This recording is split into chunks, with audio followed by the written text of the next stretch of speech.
into cobblestone in our third, fourth place decider between Heroic and Hellraisers. And we're going to be jumping into that right after this break, so don't go anywhere.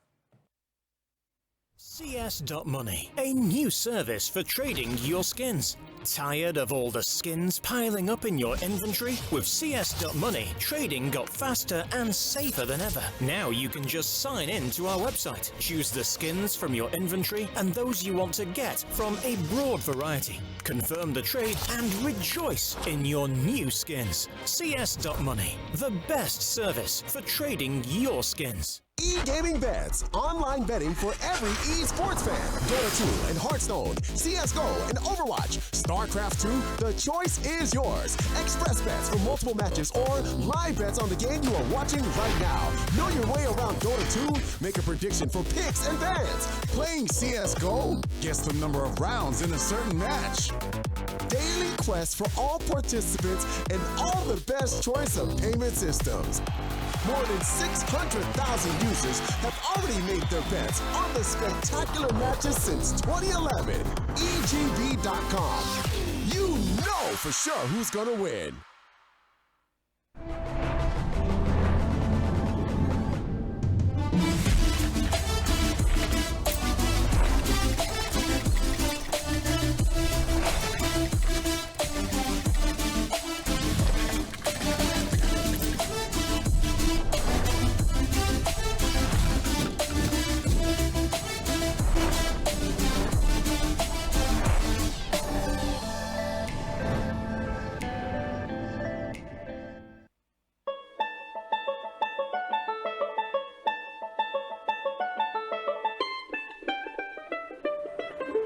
For CSGO.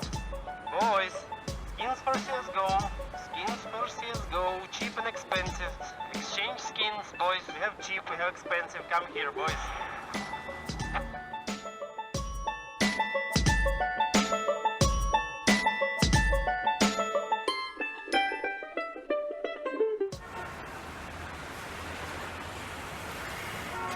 Skins for CSGO. Skins for CSGO. Skins for CSGO. Do not risk. Exchange in 3 clicks. Fast, profitable, safely. What looked like could have been a comfortable win for Hellraisers ended in 30 rounds, 16-14 on train. We now head to cobblestone. Risk, thoughts, opinions? Yeah, it was a very close map, as we probably would have expected. It's a map that Heroic historically are very good on, but also a map that allows for Hellraisers to kind of go all out and just spray through their opponents. It became very close in the end.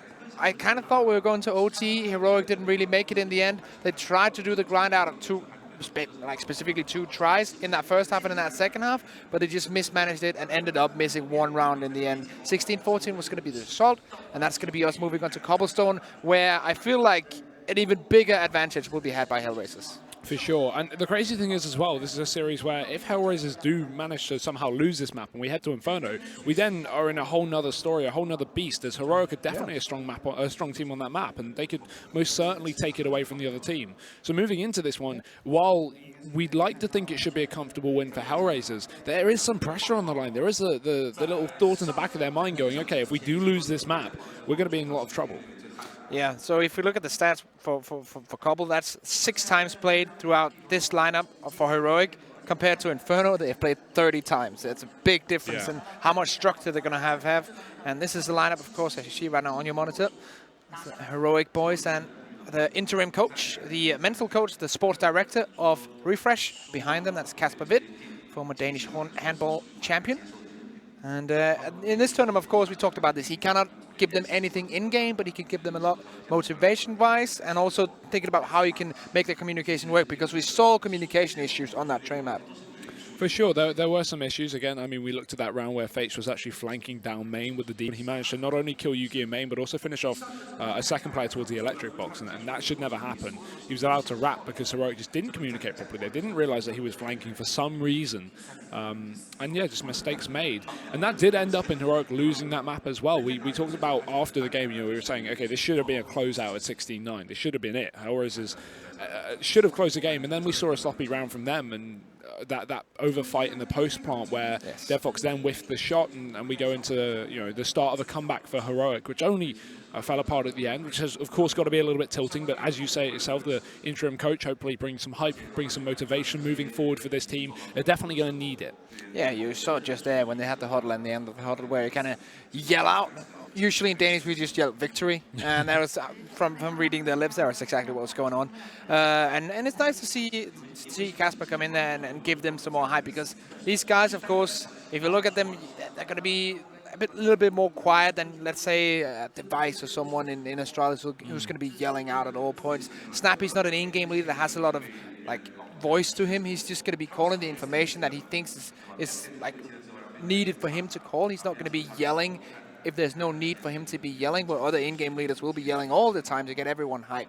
We see back at the Vox Eminer, then became Renegade's lineup. The Australians, of course, when Sponge was on the lineup, yelled all the time, even when they were losing rounds. This is the kind of opposite of this. This is a team that's very set back in their mentality and thinking about, okay, yes, we can get hype, but we're actually going to focus on the gameplay. And that's where I think Casper can come in and help and get some more hype on it. When they're down in the dumps, he's going to be the man who carry them upstairs again. And alongside that, the crowd seemed to be in big support of Heroic as well. Not only did they cheer for the Danish team when they stood up on the stage before the first map, but also when Heroic started to pull things back, the crowd seemed to be very, very excited for that. So not only do people like an underdog story, but also playing to the crowd a little bit. I like that.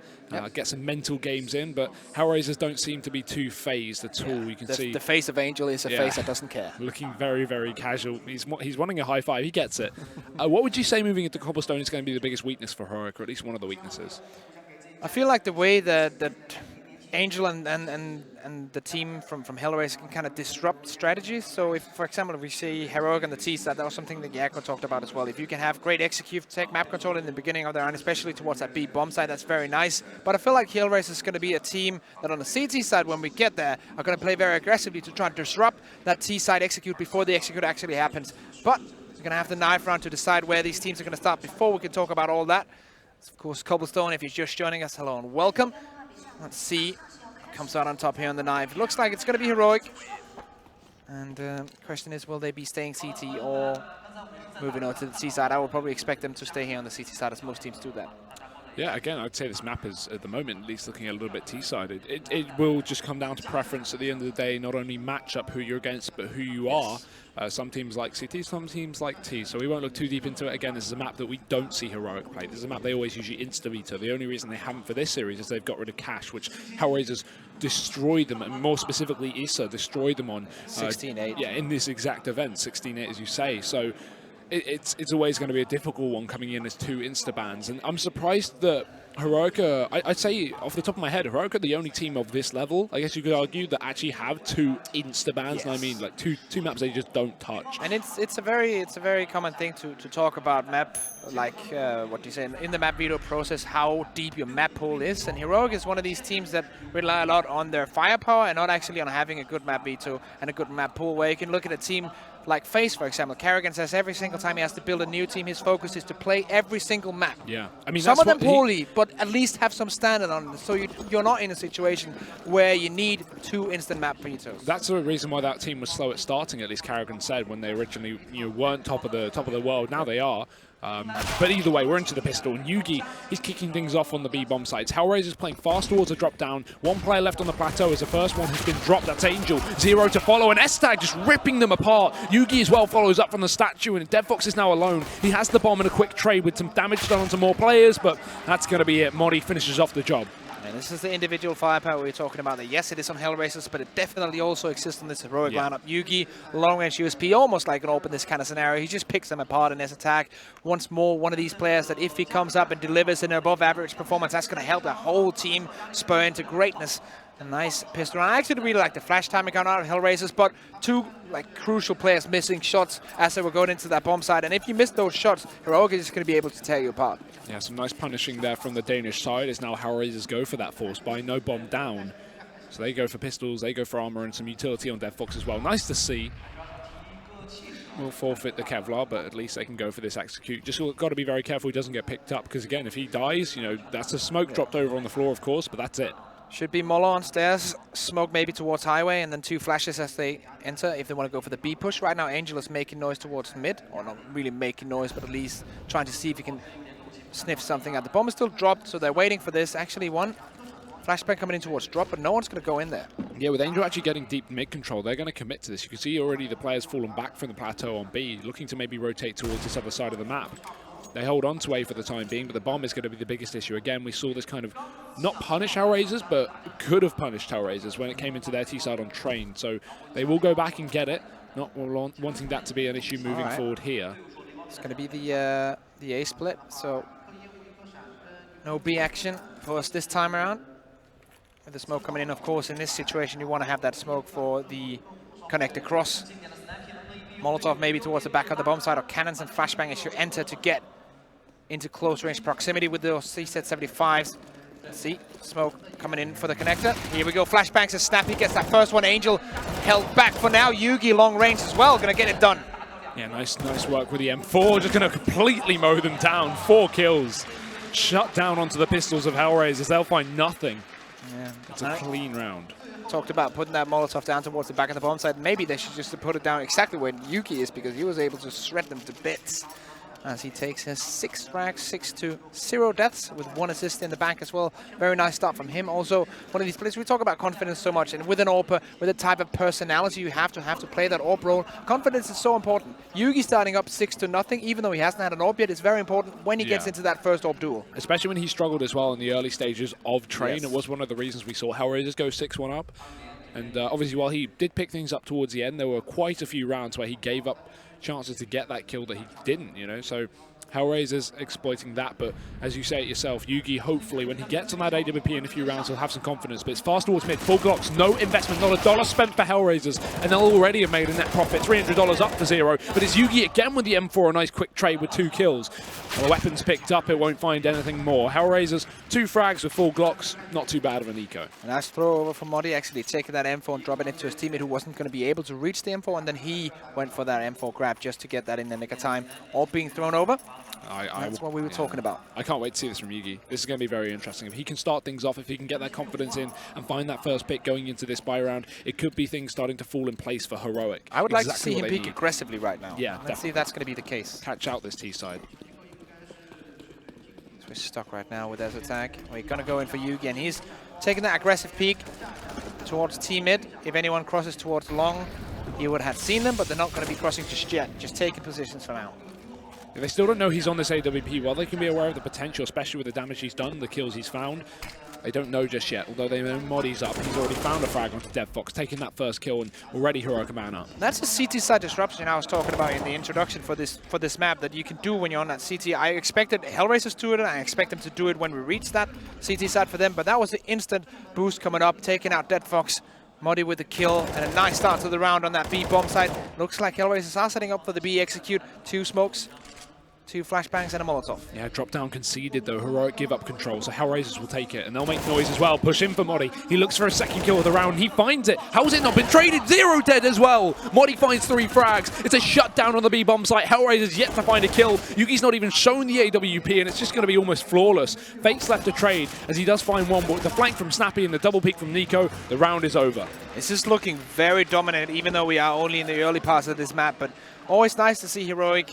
CT side, I feel like CT side cobblestone especially, usually also CT side when you're not a new team, but if you're a team that doesn't play a map that much, CT side is very hard to make work because you have to have all these kind of game sense kind of rotations. You have to know each other very well on the bombs. That's how you rotate who picks, who flashes for who. Almost you don't even need to say it at some points. For example, a Fnatic, as we look back to them, not even communicating that, but knowing when the flashbangs are coming in. Heroic cannot be at that point yet, but they're looking very good to the start of this. Yeah, this is a great map for utility as well on the CT side. It's so important that Heroic have a good start and have the money in their favor, because again, you know, if we have a similar story to the previous map where Hellraisers boom, instant T-side pistol, keep the money of Heroic low, it's so hard to buy up this utility, get these AWPs in play. And while Cobble isn't a map known for its AWPing, it's definitely one where Molotovs are so important, so pivotal to shutting down fast plays, like this for example, but they don't even need nades. Modi, 2 headshots, once again defending the drop down with his life. And while he does get traded by DevFox, it's a small consolation from Hellraisers. There's still a man down. Molotov comes in to block him off. So he won't be able to peek out. Snappy actually jumps into the window. I don't like that at all from Snappy. He's getting way too aggressive. That might be the problem for Heroic right now. Nico, he's definitely not aggressive. He's just holding that angle for now, not going to push in. Holds it perfectly. Dead Fox also there. He'll be taken out by S-Attack. And all on Fates now. 1v3. AK picked up. Surely to be executed. Yeah, 46 seconds left. Time to play with, but he's being wrapped.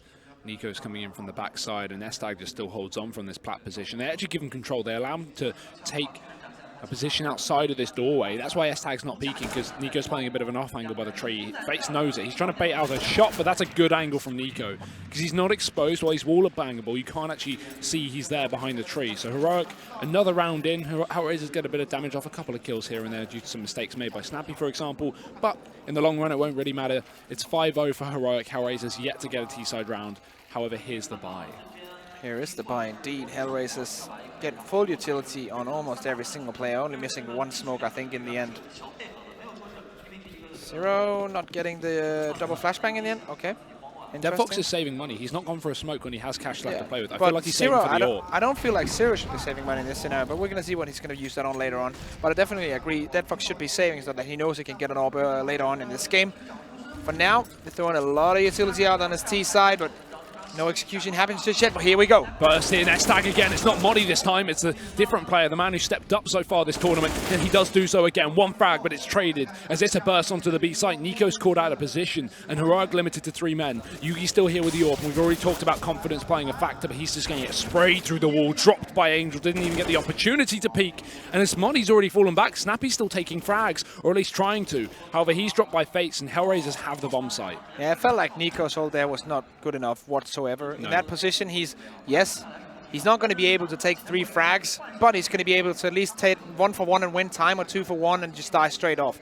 None of that happened. He was just taken out immediately. And you kind of expect Nico, and you need Nico if you're Heroic in that position, to get either 1 frag and buy time or 2 frags and die off. A lot of the reasons is that Hellraisers have so far put a lot of pressure on drop this game. They've taken quick control, but they've never actually burst out onto the bomb site as a result, other than pistol round, obviously, which didn't go their way. They just push in, they hold onto the drop down. That's when we see Heroic try and retake it, you know, with Snappy diving in the previous round. And so for them to not only take drop, but also insta-push B onto the site. And that's why Nico was called out. You could see he was clearly not ready for that engagement. So nice timing play from Hellraisers. They get around on the board, but again, with Heroic having a flawless first 5, they've got money to fall back on.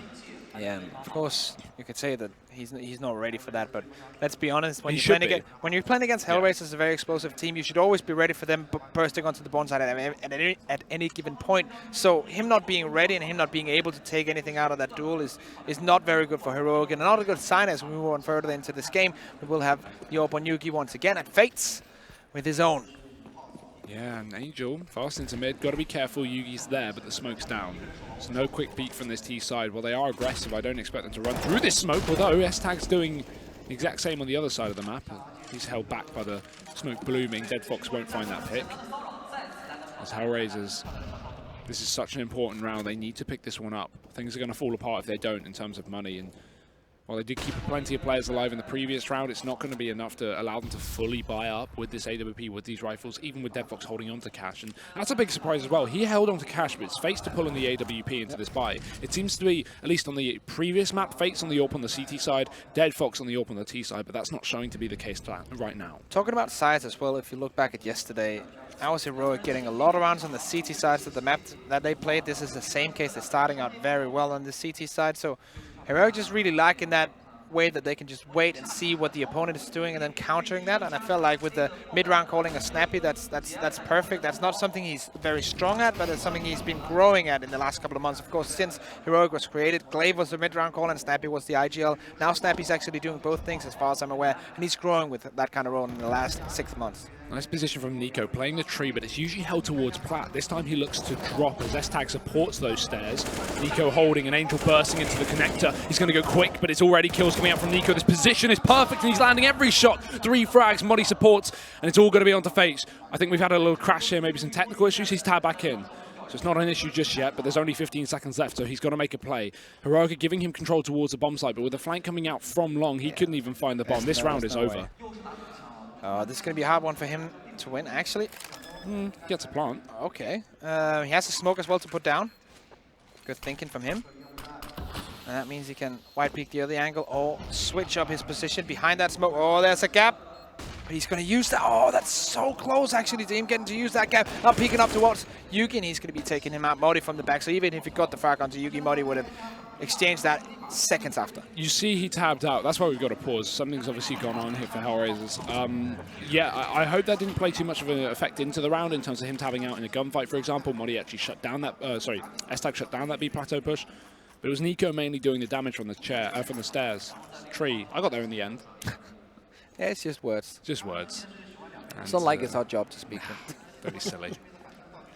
It's going to work out. It's all going to work out in the end, as it usually does. And we do have the pause coming in here.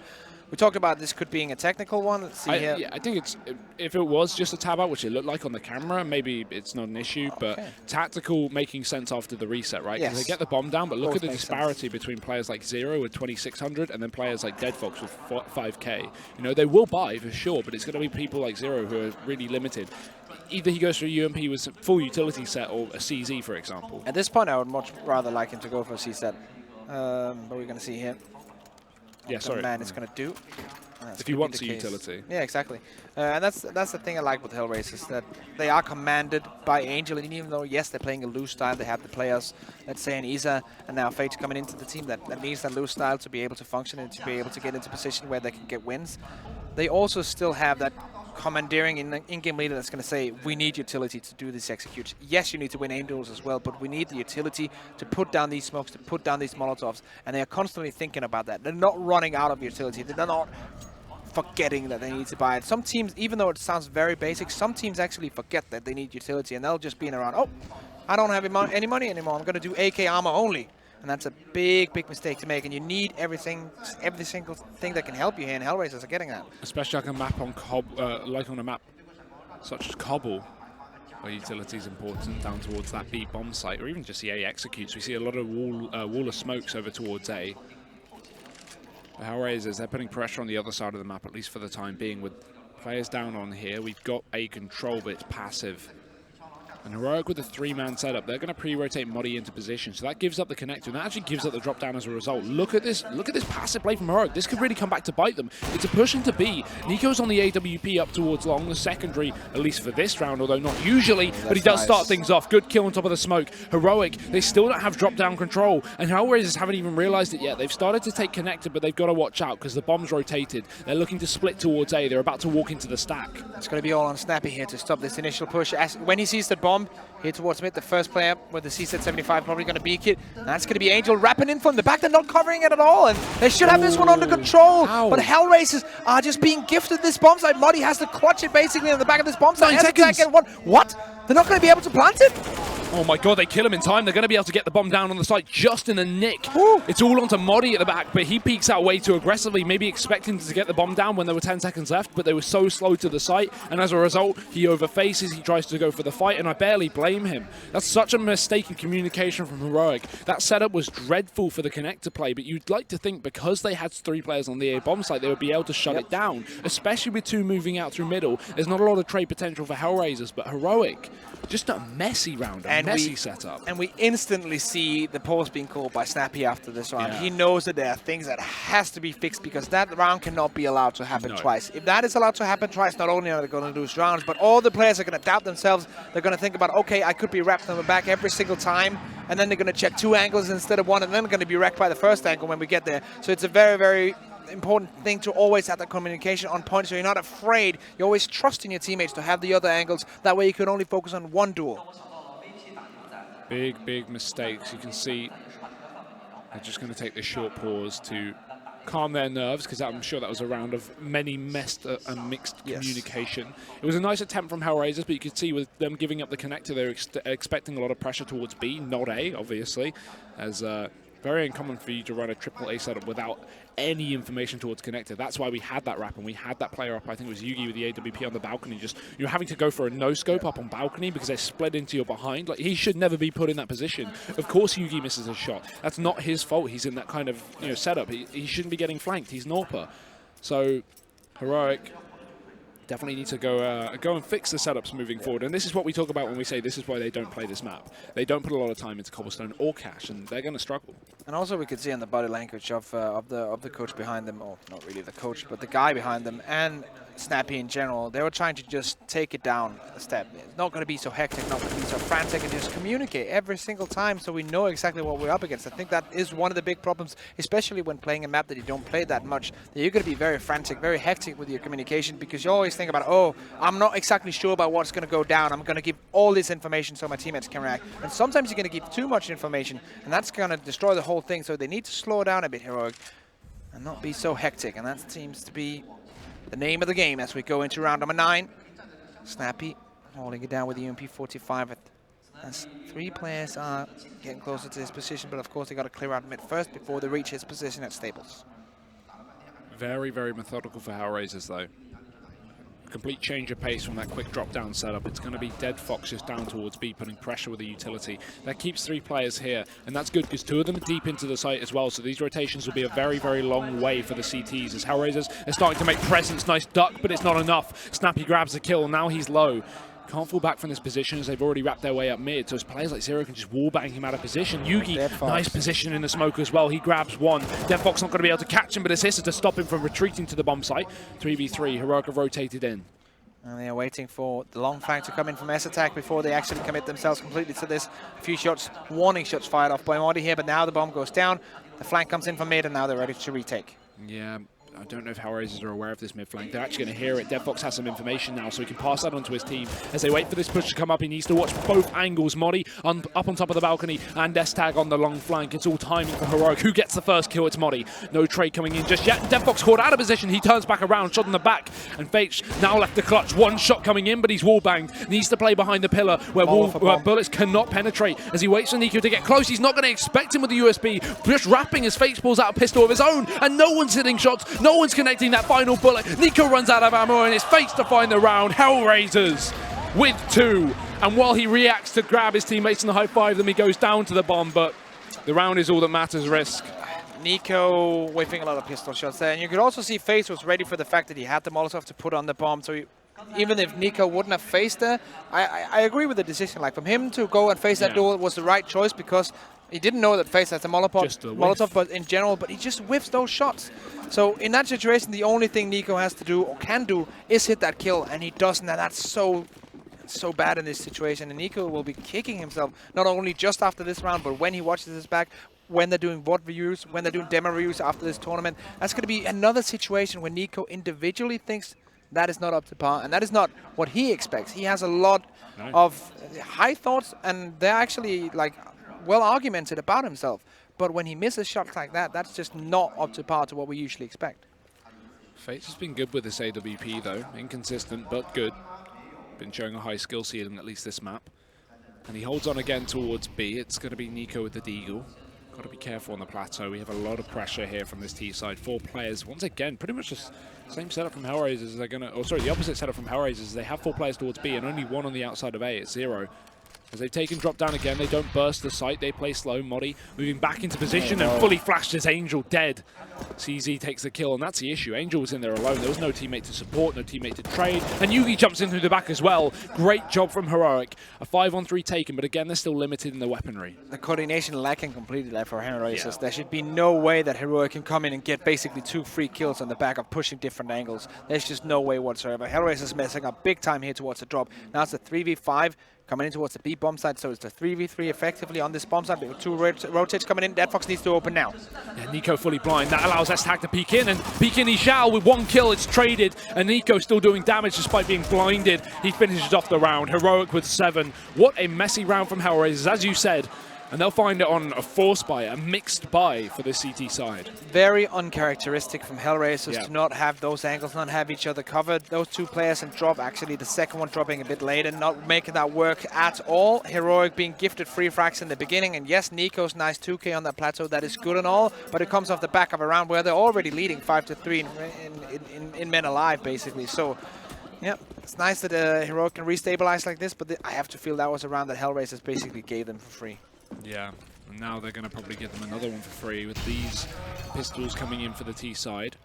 Utility is okay. They've got a couple of smokes and flashbangs, but by and large not looking great. They're pressuring B, but there's again only one player towards the drop down. He does grab a kill though this time. Angel takes one onto Muddy, and yeah, that's a B site just given away. S-Tag even dropped. Don't tell me Hellraiser is going to win this round.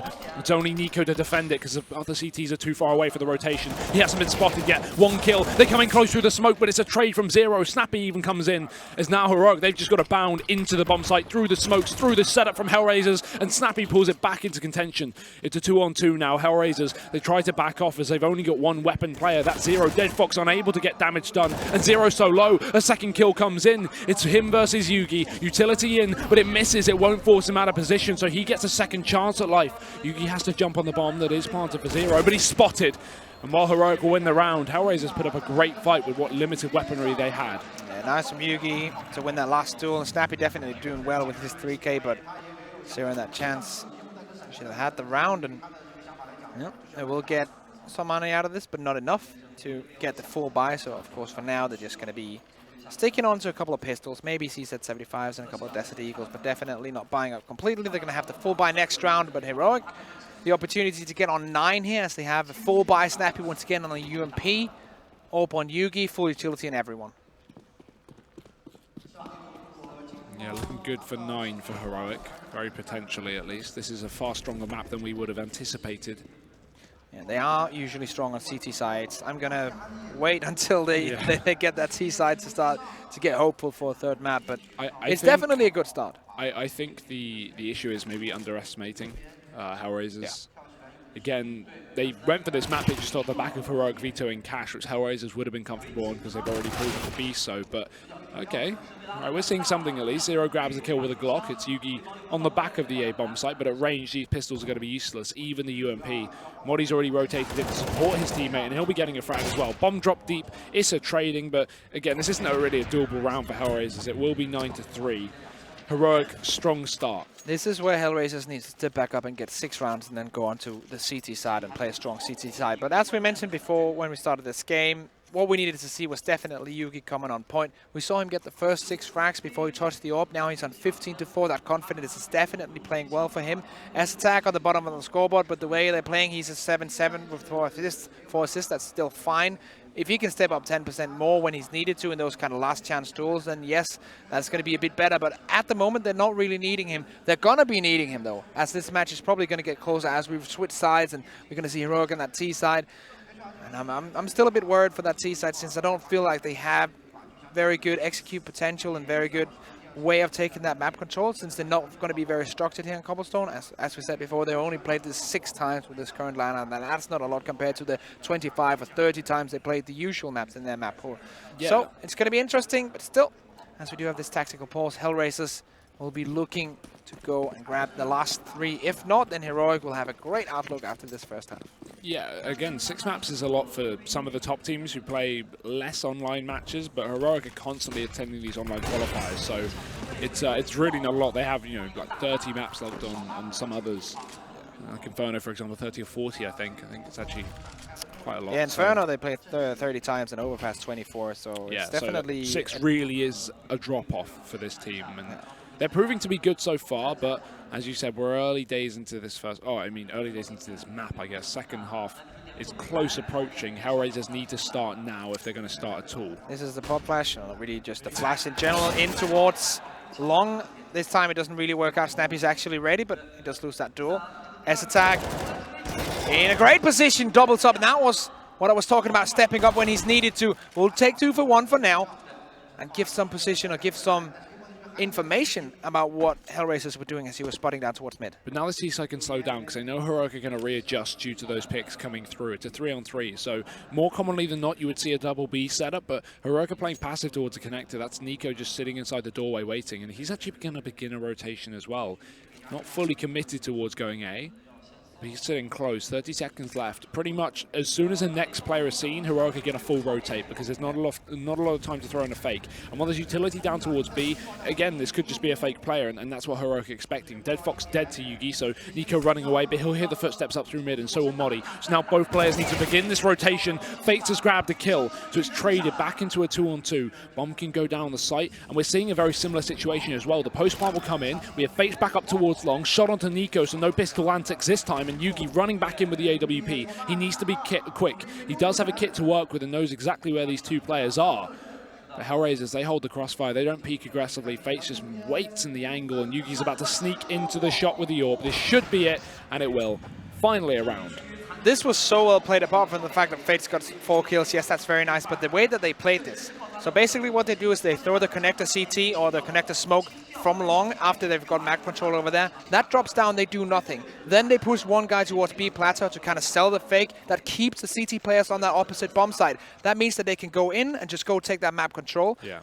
And then the Molotov comes towards upper. So they're not going to run through upper, they're not going to run through the smoke and connector, and they have the flash in the end if they wanted to use that as well. Bomb goes down, 2v1, taking the frags, fights with the orb. Very nice execute coming in from Hellraisers. But again, we've seen the situation before with a very similar buy. Reset potential for Hellraisers and limited weaponry for Heroic. All it does is show that Hellraisers have been doing damage despite losing rounds. However, aggressive long positioning from the CT side gives up middle, and Hellraisers take advantage. Quickly they go. Angel needs to watch his back though, because he's going to get wrapped from Snappy. One kill from Fates and the quick trade, but it gives away the position of the secondary player on the A bomb site. So now Hellraisers can expect 3 coming in through the connector. Deadfox watches the long flank just in case through middle, but this is going to be a very difficult retake for Heroic, even given Fates being low. The man they have to look to is Snappy as he comes in from the back lines. Fates not holding the angle, but also not exposed. Issa's been spotted, so more info for Heroic, and they'll start things off on a good foot. S-Tag takes down Zero. Issa gets aggressive, and he catches him out with their nades in their hands. 2 kills, wrapped from Snappy, but no kit for the bomb. He's got to jump right on it without it. 10 seconds on this defuse. He won't even give it a shot. He runs into the fire. He burns, and Issa, a massive round. 4 kills. He is the man we look to step up on this roster, and he is showing us why. 4 kills and Molotovs towards that bomb. That's very nice play from Issa, and he will be the one securing another one coming in for the Hellraisers as we reach close to the end of this first half here in Cobblestone, and Hellraisers restabilizing a bit. 2 nice executes towards that A bomb site will guarantee them 2 rounds as we hit round number 15. And as I mentioned, close to the end for this first half, definitely the last round. And this is meaning that Heroic has to force whatever they can.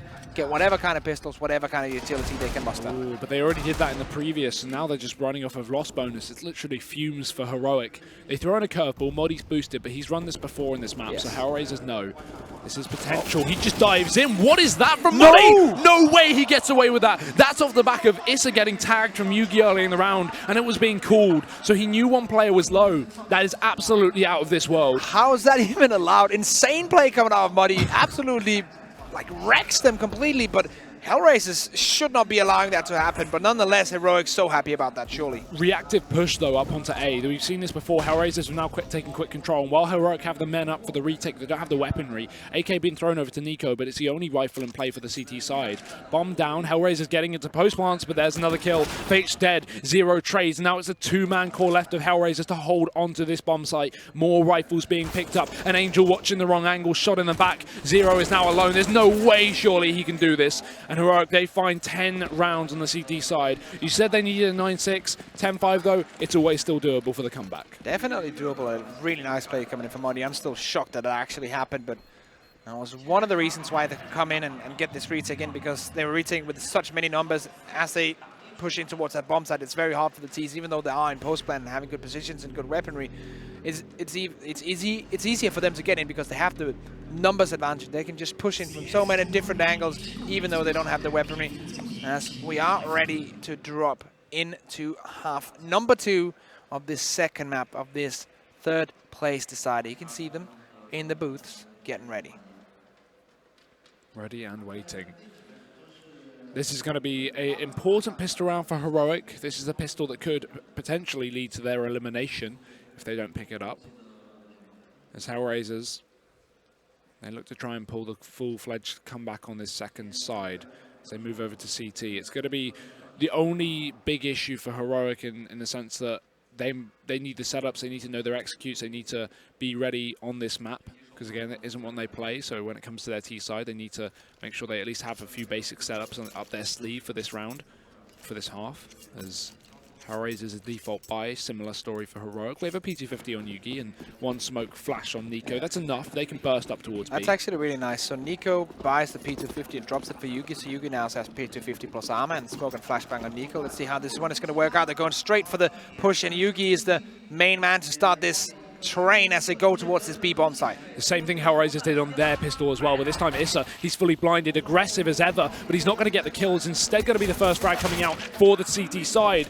And two quick trades, still with Speech trying to push back in through the door, but it's Devfox. They haven't cleared out the back of the chicken coop, and he's being a real issue. It allows these two CTs to push in. Again, quick trades. Zero now last man up, as Devfox is dead towards the back of the chicken coop. Zero is going to be left to clutch this 1-1v2. Heroic have the option to wrap back towards B, even try and pull mind games and just hide up on the plateau, and that's exactly what they're going for right now. They hold position, now they cross, they play together, and the bomb can go plant. Zero, he hears it, he knows they're going for the commitment, but he doesn't know that no one's pushed up.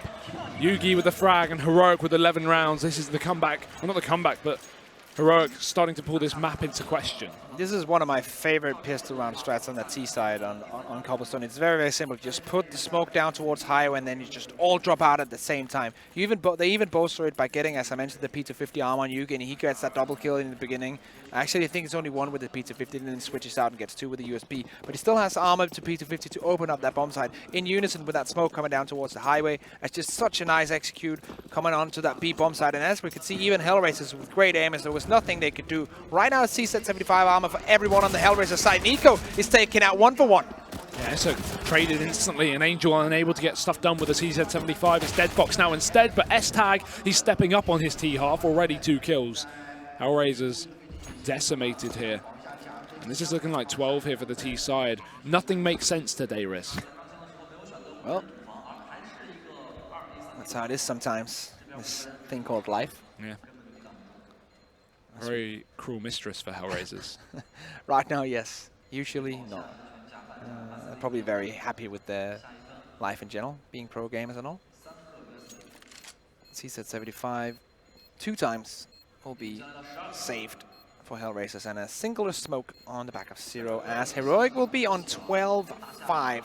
So we questioned this. Everyone questioned this couple. How good are they on it? They're not usually playing this. This and Cash they always ban. And so far, on the back of a great CT side, on the back of a few good rounds here in the T side, that's all we've seen so far. They're doing very well for themselves. But also Yugi 20-5, or 20-7, that has to help. Yeah, for sure, right? Not missing his shots like in train. And obviously, let's not get ahead of ourselves. This map is not done. We've not seen the buy from Hellraisers just yet. They've got a couple of buys before this game is closed out, if they do lose them, that is. But hypothetically, if we move to this third map, we've already said, you know, oh, at least today we're committing with our predictions. We're not changing them. Do we change them now? Heroic are looking very good. And again, we could I'm already going to be wrong then, so...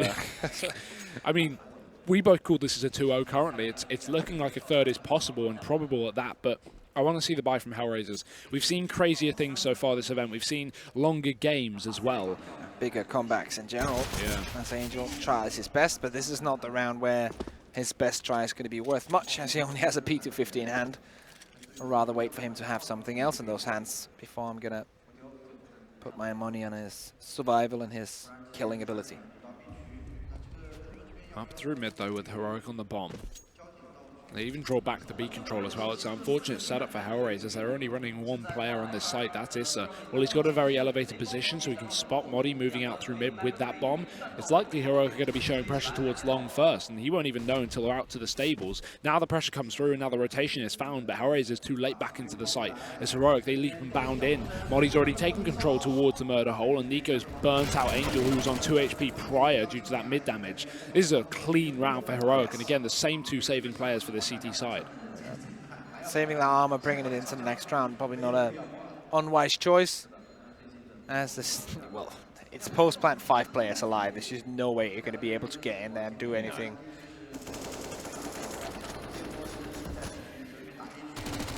Yeah, this should be over. Hellraisers conceding their second round in a row on this CT side, and I don't even blame them. Heroic keep 5 men up. So this is good money moving forward. However, we may see the bonus in play, and this is what I'm interested. At this kind of scoreline, Risk, do you run the bonus round, do you keep SMGs, or do you just upgrade them and go for the full rifles with the AWP? Actually, with the current confidence in Heroic, I would believe them to just run this bonus round and just go for a quick play. Could see another quick B execute maybe coming in from them. Could be on the cards. Let's wait and see what they're going to throw at us. Because the best part about running the bonus round again is if you actually get it with no deaths, which is rare but always possible, if you get it with no deaths and you bring the SMGs another round forward, it's actually the eco coming in from yeah. Then right? the MAC-10 is really good. Yeah, then even better, right? It's just essentially the repeat after the pistol. And we're at least going to lose the MAC-10. Yeah, that's fine. I like that. And Muddy goes for the UMP-45, but the idea of a quick push is perhaps not off the cards just yet, as they set up towards this B plateau.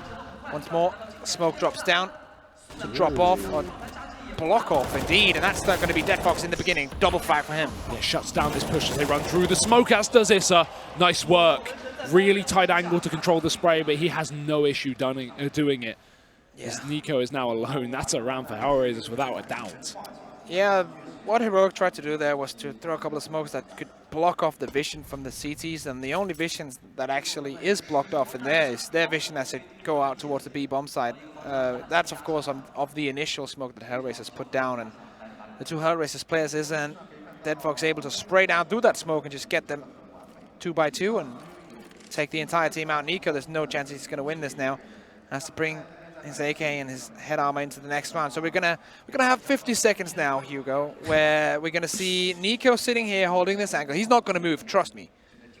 And Hellraisers, they don't want to give their weaponry as well, like away either. So they're also just gonna sit down. Maybe they'll commit one guy to not exactly hunting, but just check angles. But they're gonna be sitting still as well. So. Yeah. This is the best feeling I've seen all event, Risk. Thank you. Explaining things that is happening on the screen. It's what we do pretty much.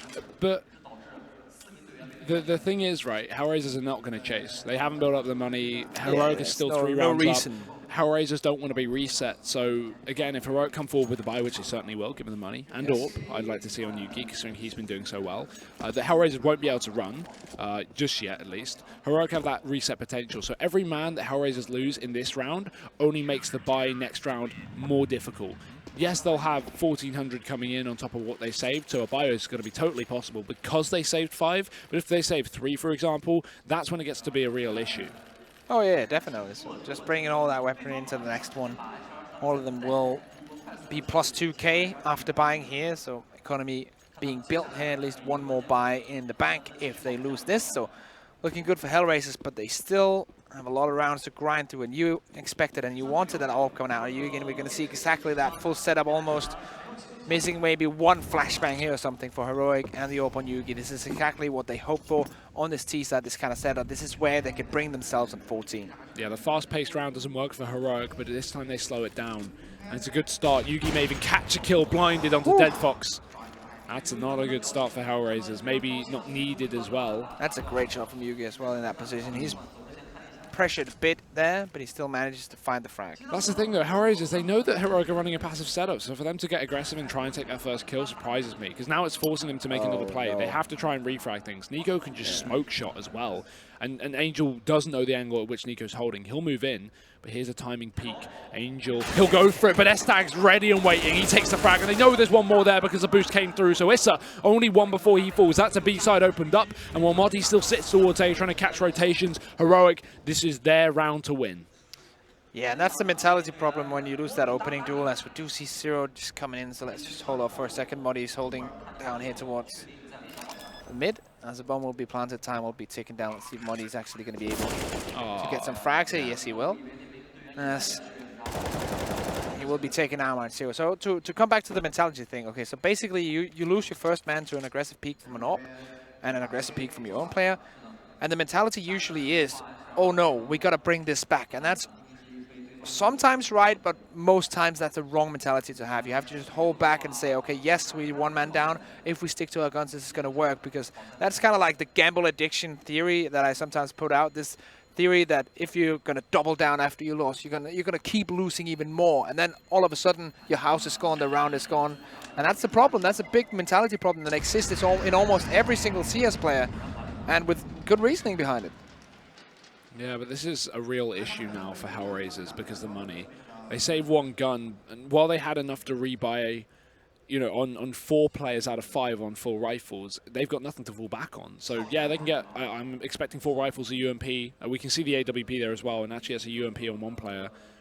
So yeah, they've got the exact buy, 3 M4s or an AK potentially saved, and a UMP. So it's not the worst situation here for Hellraisers, but again, they've got nothing to fall back on, right? And lost bonus has been reset. So Heroic, if they win this round, they've won the game as far as I'm aware. And this is, yeah, exactly what you say, a quick push onto the site. Issa, he showed spray before, he'll have to do it again. It's a Molotov instead, but Snappy, not the man to get the entries typically, but he does them. As 2 frags come in, that's Heroic on the bomb site with a 3-on-3. Molotov goes down, forces them Oh, out to no. peek, and no, Deadfox is actually able to get that frag. Whoa, Nico gets the frag with the fire. Deadfox steps into the fire and dies off. That's a big mistake. And still 2 smokes left for Heroic. Funnily enough, Fates does catch Snappy peeking aggressively, which is so unnecessary. What? But still, they're running into Molotovs. These things spread. How do Hellraisers not realize 2 players have died to these flames? And this may have made it a reality for Heroic. Without those Molotov kills, this could have been their round, but it will still be. Zero gets on the bomb. It's his to play for. But even so, Risk, even so, that should have been 3 players saved. 2 players lost to Molotovs. Oh my god. How is that? I remember when the Molotov when it was introduced in the beginning of CSGO. I don't remember who from Virtus Pro said it, but some Virtus Pro player back in the end, because they've been playing for a long time, said that if you die to a Molotov, you are very stupid. He used a different word that for very stupid. I'm not gonna say that on broadcast, but that was basically the quote. We see 2 players in a high-level pro game die to that, but that's just look at how common it is inexcusable. on a place like Inferno, for example. Let's look at Banana. We'll maybe be seeing Inferno as well with the way this game is going. that's true. On Inferno, if you throw those Molotovs down Banana, it's so common players sit in corners and go, oh, you know, I'm safe, it hasn't spread. If Molotovs spread until they run out, okay? Until they disappear, they always spread. And players just think, oh, the Molotov's been down for 4 seconds, I'm safe, and then it spreads and kills them because they don't have a smoke in their hand. These are mistakes Hellraisers cannot afford to make. Yes, they win the round, but the fact that it comes so close, it comes down to the 1v1, means they don't maintain economy. And this can come back to haunt them. Heroic with a buy. Again, well, they didn't pick up this, the previous round to get the straight-up reset. They have another chance to do it here. Not for utility on that T side, but firepower is definitely present. Secondary position from Angel. He's going to see the bomb and get that 1-for-1 trade. So 3v3 now. They know the position of the bomb. Issa taking that, and now it's all on Nico. Has to clutch this 1v2. Both kits are on these 2 players, and they do have an incendiary as well. Only the singular smoke on Nico, and he doesn't have control over the bomb either. So this is a very hard round. But if they both place themselves towards that bomb and holding towards middle, maybe he can come into the back of them. 3 positions to watch from 2 players, which is a slight issue, but it's unlikely Nico's wrapped into middle, and they know that. So they've got to watch their back as he pushes in through mid. Now he's got to take a lot of open ground. He's just stick towards the left side of the wall so they don't actually wide face him and check it, because there's no way they'll go for the wide face. Instead, they wrap back up long. Mind games again from both teams. This is so clever from Hellraisers because there's no way Nico will expect it. He's taken the bomb, and Deathbox, I'm not sure if he's seen it. Yeah, he has. He's going for the shot, but Zero's already wrapping. He's not going to allow him to cross. Good setup from Hellraisers. That's got to be the round, and there we go. Zero cleans up.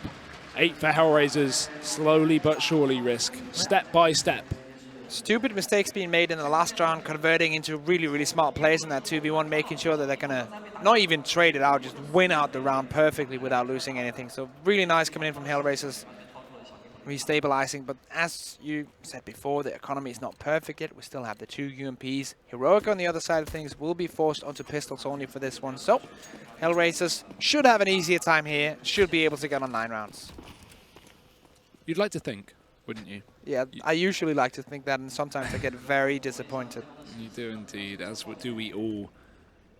Hellraisers can't afford to be complacent, as were Heroic on their anti-ecos. In train, at least, we saw multiple rounds on the T side where Hellraisers actually picked up, on the CT side where they picked up rounds of CZs with Deagles, etc. But that's the CZ on the CT side with head armor. This is on the T side. We have a few Deagles, actually just one in the P250 and no head armor whatsoever. So this is kind of a difference. So we all know how strong pistols are, but they need to be alongside a head armor, alongside with a disruption in play, an aggressive play that you're not going to count on to make that mistake or make that damage.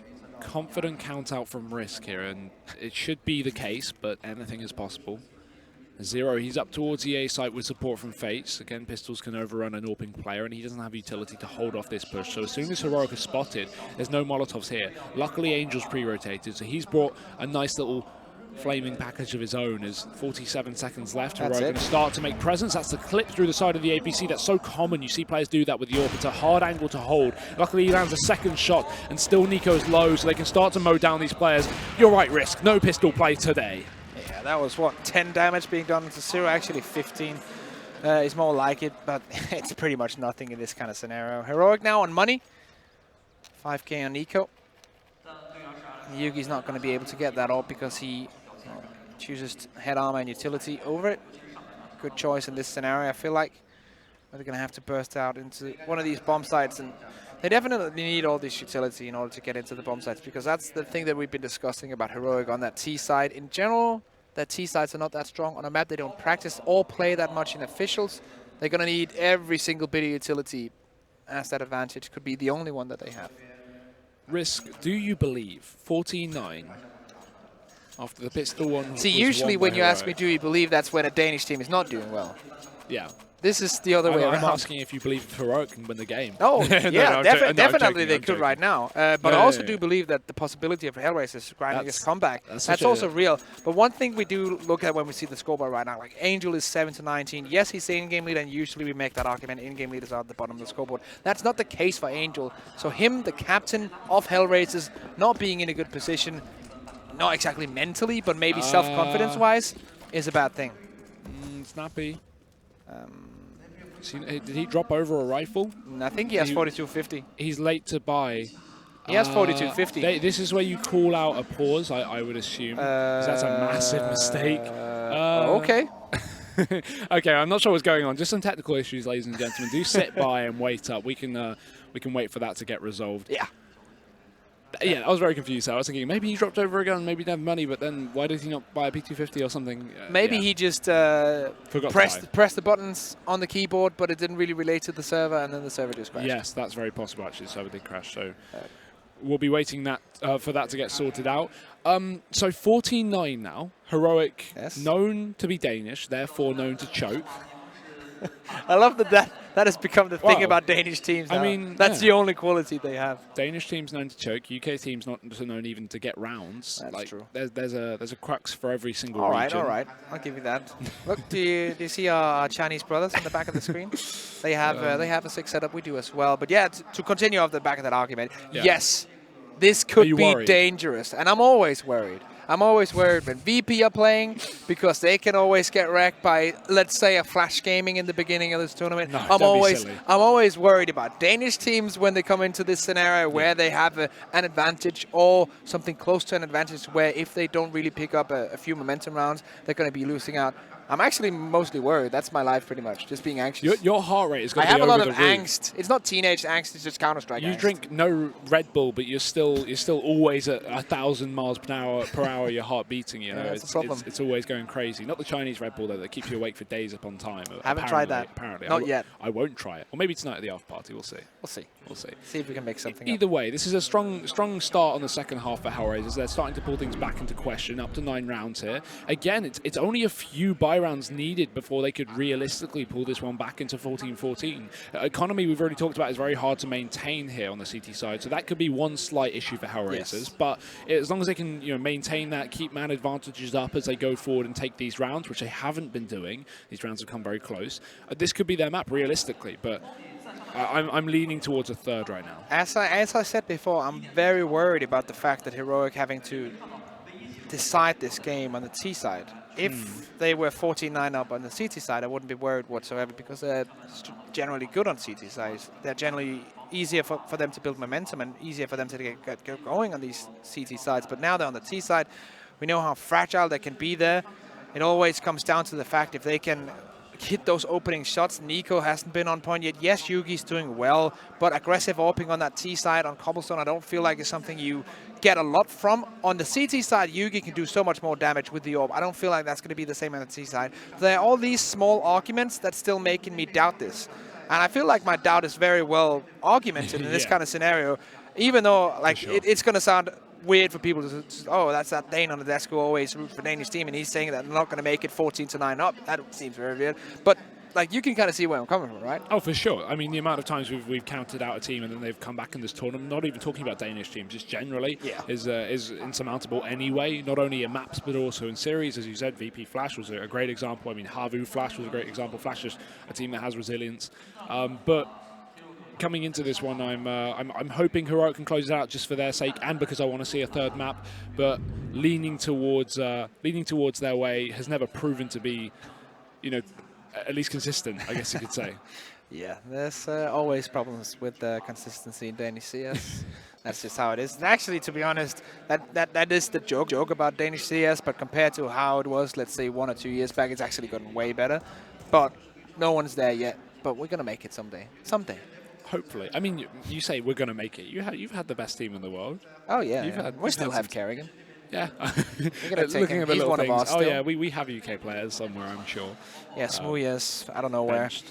Somewhere on a contract that's retarded. Oh, that's not the word I was supposed to use. Sorry for that. Either way, we're just going to be waiting for the server to get sorted back out and we'll be jumping back into the game. I don't think we can really look into this one too deeply because we've not seen a lot of Hellraiser's CT side to really break down and look at. We don't know the depth of Heroic going into their cobblestone T-half as well. Not only do they not play it a lot, but we've also not seen it at this event. It was Cash that they played last time in this matchup against Hellraisers that they actually got torn apart. But yeah, who really knows? And we don't know. So we're going to be waiting. And we're actually just going to throw it to a very short break as well. Do stick with us. I'm sure it will be back in just a minute. And we'll carry on with the rest of the map to see if we make it to a third. We'll be right back.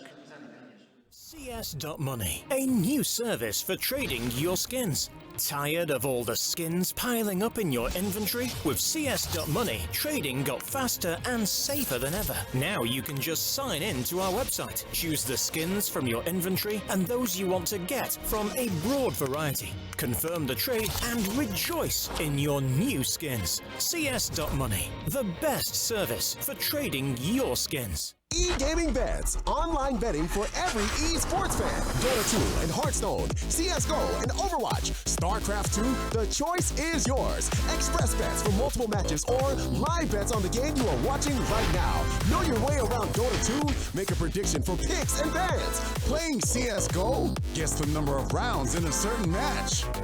Daily quests for all participants and all the best choice of payment systems.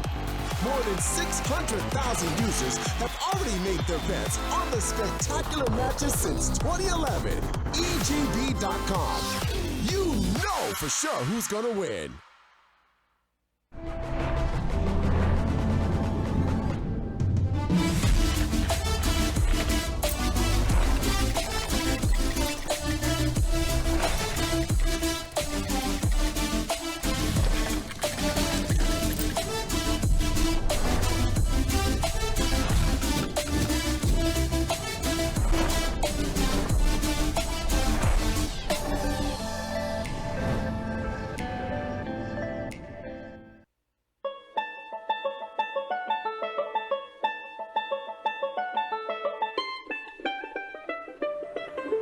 For CSGO. Boys, skins for CSGO. Skins for CSGO. Cheap and expensive. Exchange skins, boys. We have cheap, we have expensive. Come here, boys.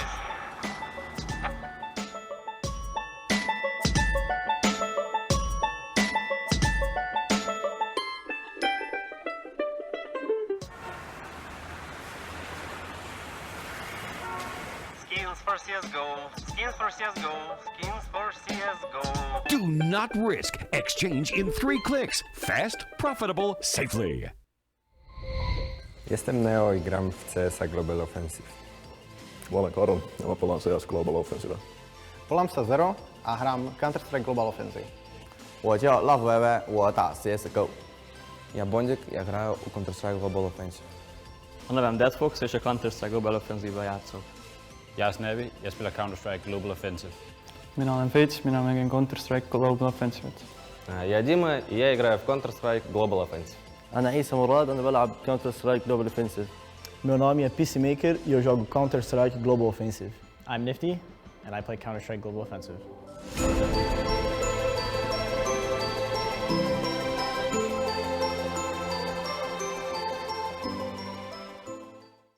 welcome back. Thank you guys for sticking with us. We should just be going back with the game in just a minute or so.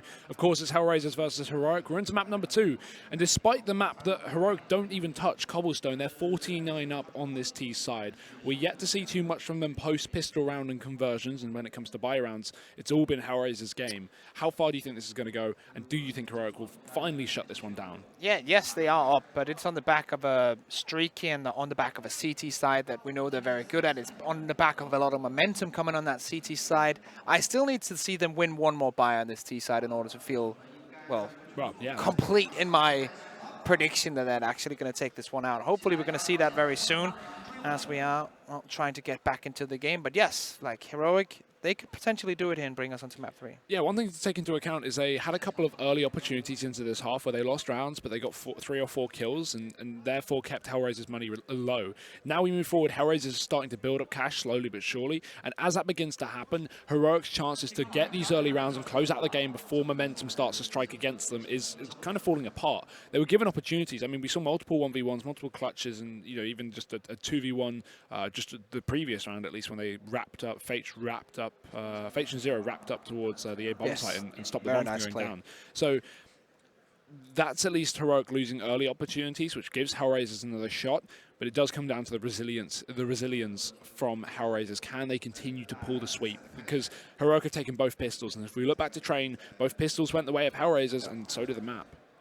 All right, Coach has put on his headset, so that tells me that we're not far away from getting back into this game. But yeah, as you say, there's been a lot of stuff going Heroic's way here on this this second map, but as well we see some situations where we see that glimmer of hope for Hellraisers, and that's the kind of argument here that they can always grind back. They're a team that is known for their individual qualities, and those individual qualities is what is needed to start this comeback, because a lot of teams, they get pumped up if, let's say, you win a 1v1, let's say you win a 2v1 clutch, and players like Issa, especially Angel, the in-game leader, are players who can pull that off. So we're going to see those players trying to drag the team back into this game. Fates is looking even uninterested about coming back into this game, but that's probably because he's been sitting here for a while now, just waiting for the server to reload, and the second he jumps into the game, he's probably going to get back into serious mode. I mean, talking about individuals, you're literally looking at one of them on your screen right now, Fates, and as well as that, we saw prior to him Issa, 2 players that tore apart, well, specifically Issa tore apart this exact team, Heroic on Cash, and in the best of 3 series on Train as well, just yesterday, obviously getting them here. So there's a really good shot for Hellraisers to not only perform this comeback, but even if it goes to a third map to close things out. But Heroic, if they can run off the back of momentum, if they can not only take this map but move forward, then Inferno is looking very good to be there. So that being said, we're back into the buy. Everyone has bought this time Risk, so that's nice to see. Got guns across the board, apart from Angel, but I'm sure he'll be picking his up. 14-9, comeback mounted for Hellraisers, but it's yet to be rode to the distance. All right, jump back into the fray. That's Heroic. As you said, looking at 5 AKs and a decent setup utility-wise. Nico's just going straight for this. Yeah, fast into the drop down and they'll catch him out. Good stuff for Heroic. They've taken the first pick. It's Deadfox to trade up on the plateau as the smoke is down. Snappy doesn't look to push on through, and that's because he has a bomb. No support from another teammate, but that means Issa can also do damage down towards the drop. So right now, great start from Nico, but it's fallen apart, and the only reason they didn't actually go aggressive was because of this bomb on the back of Snappy. They didn't want to give it to Hellraisers. Yeah, that's actually something that I usually like, that I thought I was going to see on the back of a big pause or something. You go in straight for an aggressive play with that pace on that T side. Nico did it, he got that opening, but they didn't follow up, and that's a big problem. Yeah, mistake. If you throw a player in there, of course you can get that first kill, but Hellraiser can just jump back in, send 2 players back into the drop, rotate a man off of A, and then the whole advantage is lost if you don't keep on pushing. Yeah, now they've taken drop down once again at least, but they've lost Nico in the process. 2 players dropped, and with the shot going through, Fates can guess there's a man here. It's going to be S-Tag and Snappy going for that upper boost, but still Fates ready with the AWP. He's a very prolific player with this gun, but as I say, that misses the shot. Not a nice start. And he doesn't have a Molotov to put into the window, but he's just going to hold it for now. You can see he's very twitchy, dancing back and forth, close range, ready with the no-scope. Snappy opening up, but look at this.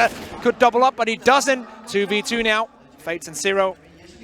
Bomb has been picked up by S-Attack. There's no smoke for the plant. Only 2 flashbangs. Yeah, they could potentially counter boost here, get a man up and go on the flank, but instead they push together to allow trades. It's Zero in first. Why is he in first? As the AWP is unable to get the quick refrag, Moddy's just going to overrun him, and S-Tag cleans it up.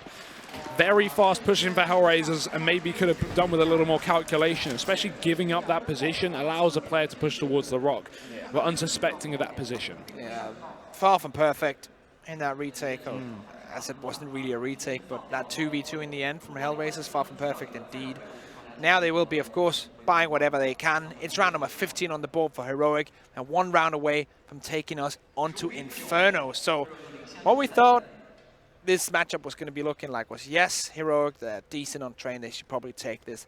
They don't play cobblestone a lot, they're probably going to lose that. And then maybe, if maybe they took train, we could get onto Inferno. Things have turned around now. They lose out on train after trying to get a great comeback rolling. They lose out 14-16, but now here on cobblestone, they're looking really good. I mean, it shows their strengths, right? Not only did they lose both pistols on train, but they also managed to pick up 14 rounds. And when the conversions were pretty clean for Hellraisers as well, you know, that's 6 rounds essentially for free, just off the back of those 2. So Heroic proving to be a monster up into this matchup, even though they are down a map. And they're, I think, looking to take this second and move it onto a 3rd map, especially with the investment here. Look at this. Angel down a CZ, Issa not a lot to work with either. 1 kid on Dead Fox and only 2 Molotovs are already dispensed as Heroic. They take the pause and again they speed things up onto B. Here we go. Quick speed coming in. Dead Fox shutting things down though. Muddy with the AK-47 coming in. Issa will be taken out as well. And now 3v3. Bomb's not planted just yet. It's dropped right now. Nice shot from Fates. Could be opening up against another one. Let's see if he can get this one done. Snappy with the open that T-side 2v2 once more. Careful of those Molotovs, Hellraisers. You've already fallen before to them. You don't want it to happen again, although it's slower now. Molly's still up, and Fate, she takes a kill. Snappy dead, leaves Nico alone. Bomb in his hands, a chance to wrap, and I think he should. But he wants to take the fight while he knows their positions. Fate's a massive kill with the AWP. 3 frags for him.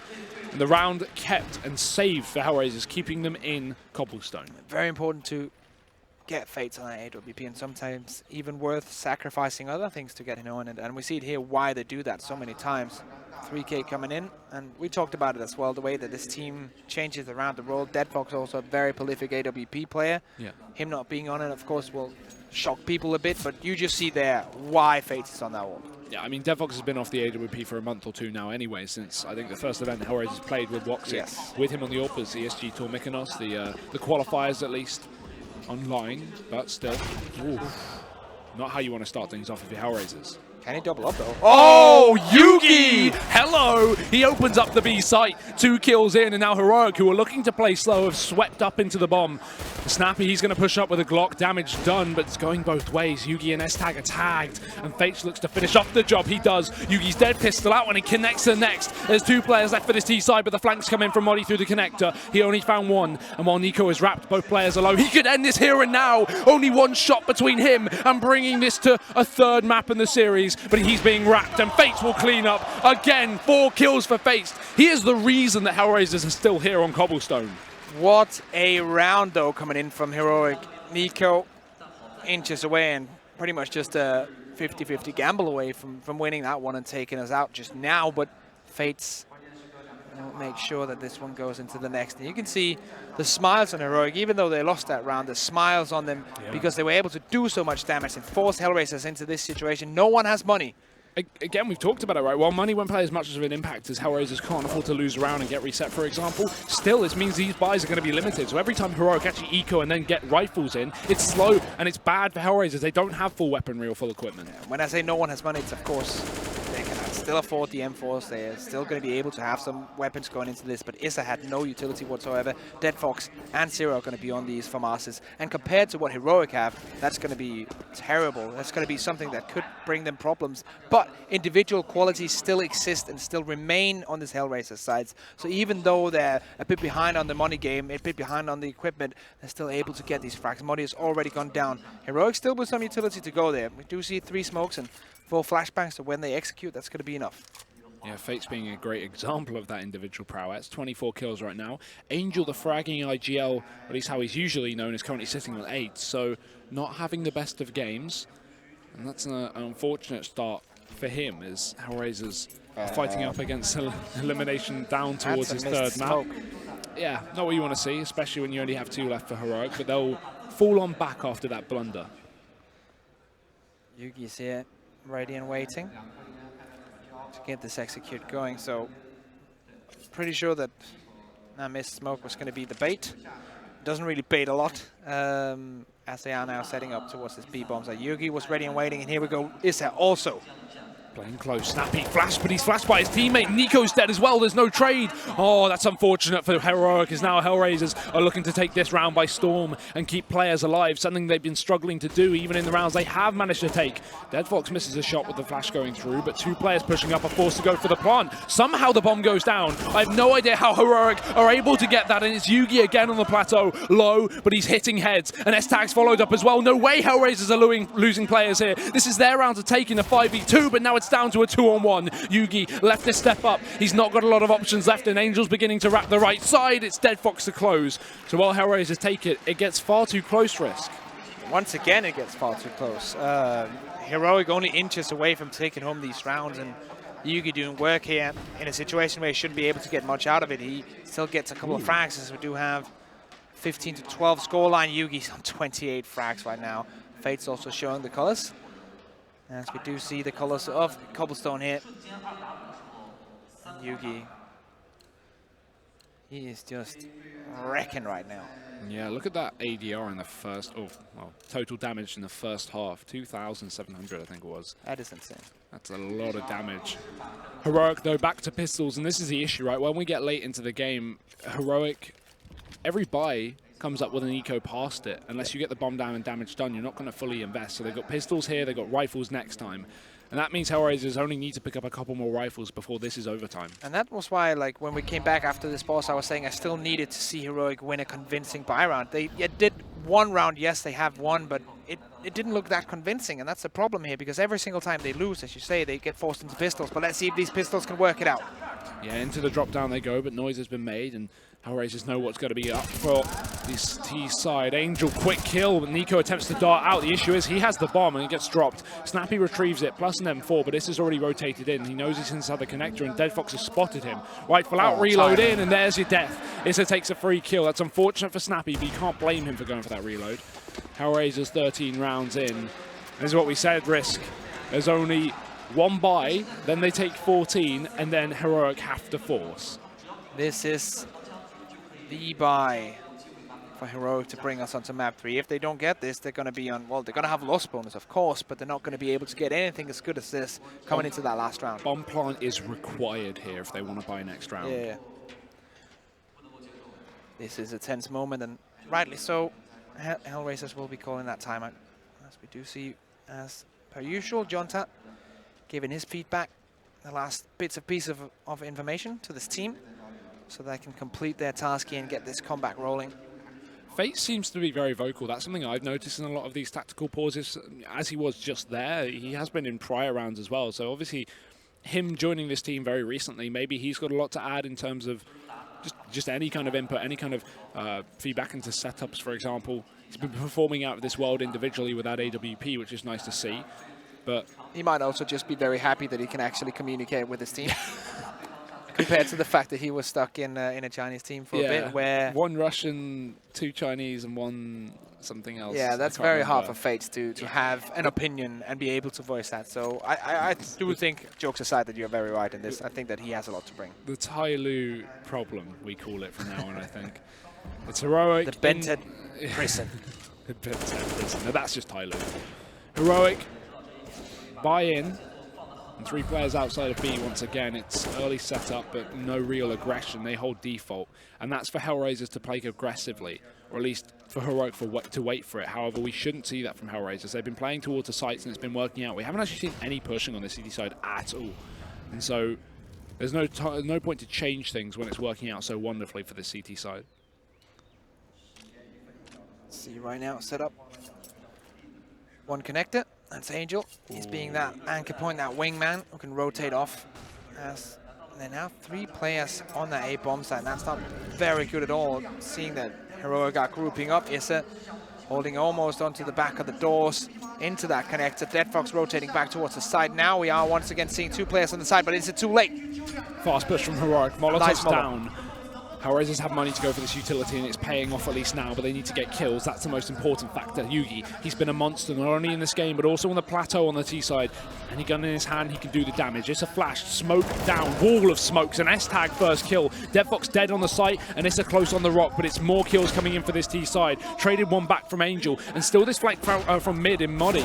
It's Issa to push in through the smoke, only to meet his maker. And S-tag catching rotations eventually going to be traded. 2 on 3. Modi didn't go for that mid flank, and that could have made all the difference here for Heroic. But instead it comes late up through long, and that's not what they need right now. This mid flank could have been amazing, but yeah, they know exactly where he is. 1 kill. He may stop the bomb. He does, Modi! That's out of this world. 1 kill needed. Fates, the MVP for Hellraisers this map with an AWP, but it's Modi to do damage. And the knife out. AK spray, but only 3 bullets left. Fates gets it. Is there time? Yes, there is. And what a chance to shut it down from Modi. He had it all in his hands, and it fell out of him. It slipped out just at the nick of time. Fates will be the one to bring that one home, and oh my God. Talk about coming down to the wire risk. I've said it that entire round that Modi, with that long flank, that he should have gone for the mid flank. It would have been way better. Surely there's no way he can get anything done. If he just left-clicked his knife, let's look at this replay, right? He gets a second kill. He holds insane. Up close to Fates in the smoke with his knife out. If he went for that knife, he would have had the kill right here. If he went for that knife, that would have been his. But he changed his weapon. He doesn't shoot. And Fates, you got to give it to Fates. Oh, that shot from Fates is absolutely insane. Close range in the smoke. There's no way he's been able to hit that. But here we go once again into the fray. Round number 30. This can still be decided. Deadfox in the corner of this. Oh no, it's fast, and Deadfox is flashed. He's not going to be aware. Does recover in time. 1 kill, and sitting in the Molotov burning alive. He's got to be careful. It's been an issue for Hellraisers on the CT side on B. He jumps into the fray and taken down by Nico. Trade back and forth. 2 players dead on this T side. Heroic need to find another frag quickly to equalize as Issa, he still sits close. He doesn't spot the jump. He doesn't see Yugi on top of the tree, and Nico will spray him in through the smoke. Good communication, but again the trade. And Angel moved back into the position that Issa was once in. Yugi could do this all, but he's dead again. Hellraisers win every single gunfight, and we will see overtime in map number 2. This is Look at Faces relief. This is so tilting for Heroic because there's so many rounds where they could decide this, where they could be the ones deciding their own fate and winning this one, bringing it home. Or not bringing it home, but bringing us onto map 3. Hellraisers are allowed. Yes, they are very good individually. Yes, they're good as a team. But this is on the back of mistakes made by Heroic, even though they should be able to shut this one out. And you can read it in their faces right now. They are not satisfied. Kasper Witt, the coach, is trying to get some momentum back in them, trying to work them up and say, yeah, just believe in yourself. But after making those mistakes, how can you believe in yourself and your ability to win and take this one home? He's trying his very best. You can see him articulating right now. This is ridiculous. We were joking about the Danish choke just rounds prior as Hellraisers have found Heroic have found both pistol rounds in this map and the conversions. Something that I like to know, like this is very nice as well coming in from him. Like he knows that these players right now are down in the dumps. You'll see a lot of coaches sit back and not say anything because they respect the players too much. They think that their role is not to be the motivator on that. He knows that he has nothing to bring in game, but he knows that this is where he can help them. Jonta, you see right now, yes, he's also motivating, but it's mostly like in-game stuff and let's go, guys. There's nothing more than that. You see Kasper, he goes individually to people, but Hugo, I don't think it's going to be enough. I don't know. I really don't know. Fates looks so confident right now. So confident.